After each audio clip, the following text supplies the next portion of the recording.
우리에게 주신 하나님의 말씀은 여호수아 9장 1절과 2절의 말씀입니다. 이 일 후에 요단 서쪽 산지와 평지와 레바논 앞 대해 연안에 있는 햇사람과 아모리 사람과 가나안 사람과 브리스 사람과 히 사람과 여부스 사람의 모든 왕들이 이 일을 듣고 모여서 일심으로 여호수아와 이스라엘에 맞서 싸우려 하더라. 아멘. 여호수아 8장에서 이스라엘 백성들은 아이성 싸움을 이기고 나서 에발산에서 번제와 화목제를 드렸습니다. 그런데 그때 대적이 일어난다라고 기록하고 있는데요. 오늘 1절과 2절의 말씀을 보니까 세상의 모든 왕들이 모여서 일심으로 한 마음으로 여호수아와 이스라엘에 맞서서 싸우려 했다라고 그렇게 기록하고 있는 것을 볼 수 있습니다. 우리가 하나님의 능력으로 승리하고 하나님 앞에 내 죄를 회개하여도 이를 듣고 조롱하고 시비를 거는 세상 왕들이 있다는 것이죠. 그러니 신앙생활을 하면서 나는 시험이 뭔지 몰라, 나는 시험이 없어, 고난도 없어 라고 말할 수 있는 사람은 없다는 것이죠. 여호수아도 이처럼 갖가지 전투를 치르며 나아가는데 하물며 우리 인생의 영적 전쟁, 사단의 유혹이 없을 수 없는 것입니다. 내가 승리할수록 하나님 앞에 가까이 나아갈수록 이 시험의 강도는 더 세질 수 있음을 우리는 늘 인식하고 있어야 하는 것입니다. 세상 왕들이 일심으로 하나가 된다고 기록하고 있는데요. 사두개인과 바리새인과 헤롯과 빌라도가 예수님을 죽일 때 하나가 되는 것을 우리는 기억합니다. 또 우스갯소리로 며느리와 시어머니가 아무리 앙숙이라도 예수 믿는 시누이가 생기면 그 시어머니와 며느리가 한편이 된다고 합니다. 그러므로 지금 내가 어디에 속해 있는가는 매우 중요한 일입니다. 세상 왕들처럼 세상에 속해 있는지 아니면 교회 공동체에 속해 있는지 그것이 진짜 중요한 일인 것이죠. 사랑하는 성도 여러분, 우리의 삶을 한번 곰곰이 돌아보시기를 바랍니다. 요즘 나에게 찾아온 시험과 유혹이 있으십니까? 요즘 나는 어떤 사람들과 모여서 어떤 일에 열심을 내고 있으십니까? 열심히 바쁘게 살아가다가도 중간중간 호흡을 한번 고르고 우리의 삶을 되짚어 볼 수 있기를 바랍니다. 계속해서 말씀을 보면 세상 왕들이 한 마음으로 일심으로 이스라엘을 공격하러 오려고 할 때에 그때의 기브온 사람들이 유혹이라는 형태로 먼저 찾아온 것을 볼 수 있습니다. 3절에서 5절까지의 말씀을 보니까 이스라엘 백성들이 승리한 이야기를 들었던 기브온 사람들이 거짓으로 화친을 맺고자 꾀를 내어 사절단을 보내온 것이죠. 그냥 보낸 것이 아니라 먼 곳에서 온 것처럼 보이려고 낡은 신발과 옷을 입고 다 헤어진 물통을 차고 왔습니다. 참으로 간교한 술책이었습니다. 사단 마귀도 헌신된 성도를 공격할 때 자신의 실체를 절대 드러내고 오진 않습니다. 왜냐하면 실체를 드러내놓고 핍박하면 상대방이 긴장하고 준비하기 때문이죠.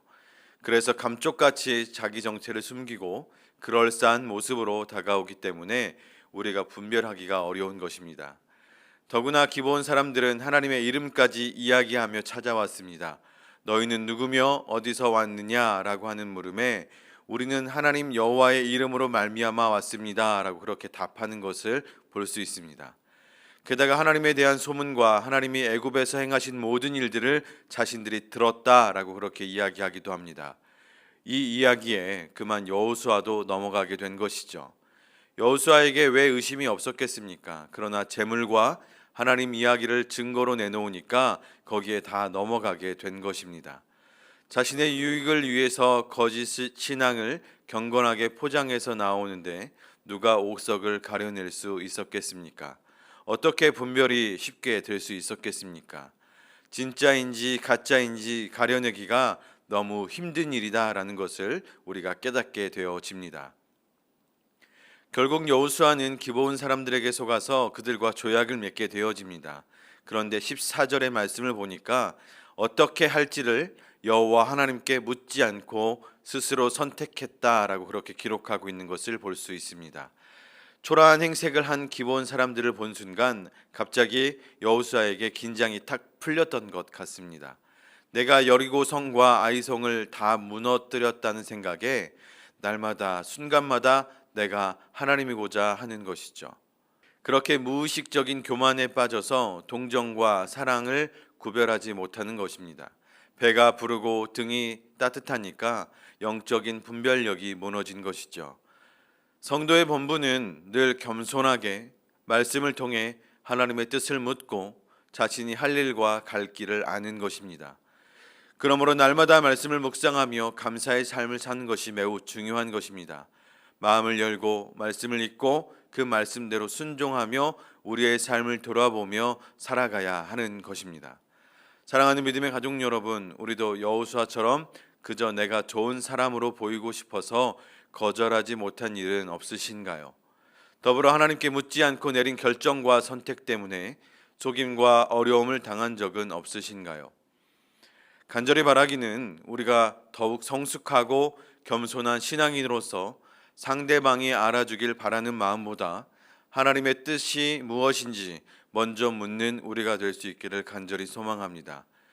혹여 내게 찾아온 시험과 유혹을 만나고 계시는 분이 있다라고 한다면 무의식적인 교만으로 판단하지 마시고 하나님께 먼저 겸손히 묻고 그 시험과 유혹을 이겨나갈 수 있기를 간절히 소망합니다. 여리고 성도 아이 성도 무너뜨린 여호수아가 기브온의 초라한 행색에 속아 순식간에 넘어갔습니다. 여호수아의 지혜로는 어림도 없음을 보여주는 것입니다. 사단이 유혹하면 우리의 지혜로는 더더욱 어림도 없습니다. 잠언 3장 5절의 말씀은 이렇게 기록하고 있습니다. 너는 마음을 다하여 여호와를 신뢰하고 내 명철을 의지하지 말라. 또 이어서 잠언 3장 6절과 7절의 말씀은 기록합니다. 너는 범사의 그를 인정하라. 그리하면 내 길을 지도하시리라. 스스로 지혜롭게 여기지 말지어다. 여호와를 경외하며 악을 떠나라. 그렇습니다. 하나님이 지혜를 주시는 때는 내 죄를 바라보고 악을 떠날 때입니다. 내 지혜를 버리고 하나님께로 돌이킬 때입니다. 아무리 늦은 것 같아도 내 죄를 보기 시작하면 그때 하나님은 우리에게 지혜를 주십니다. 이 지혜를 얻기 위해서 우리는 늘 깨어 있어야 할 줄로 믿습니다. 그러므로 인생의 정답은 날마다 하나님의 말씀을 마음에 새기고 하나님께 기도하며 사는 것뿐임을 기억하는 우리 모두가 되기를 간절히 소망합니다. 오늘도 말씀과 기도로 승리하시는 귀한 하루 되시기를 간절히 축원합니다. 기도하겠습니다. 사랑의 아버지 하나님, 참으로 감사드립니다. 한치 앞을 내다볼 수 없는 우리의 인생이지만 때로는 우리의 선택을 통하여서 우리 스스로 결정할 때가 있음을 우리는 알고 있습니다. 하나님, 어떠한 사소한 문제라도 우리의 선택으로 우리의 결정으로 그렇게 나아가지 않게 하시고 작고 사소한 것이라도 하나님께 먼저 물으며 하나님께 겸손히 나아갈 수 있는 우리 모두가 될 수 있도록 하나님 인도하여 주옵소서. 오늘 이 하루도 귀한 하루입니다. 하나님, 내 마음대로 사는 하루가 아니라 하나님의 말씀을 듣고 하나님의 말씀에 순종하며 하나님께만 영광 올려드리는 귀한 하루 될 수 있도록 우리의 삶을 주장하시고 인도하여 주옵소서.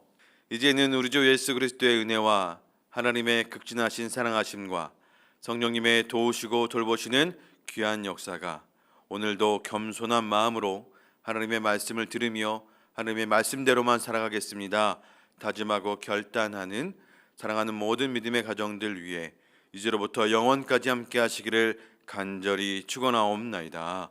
아멘.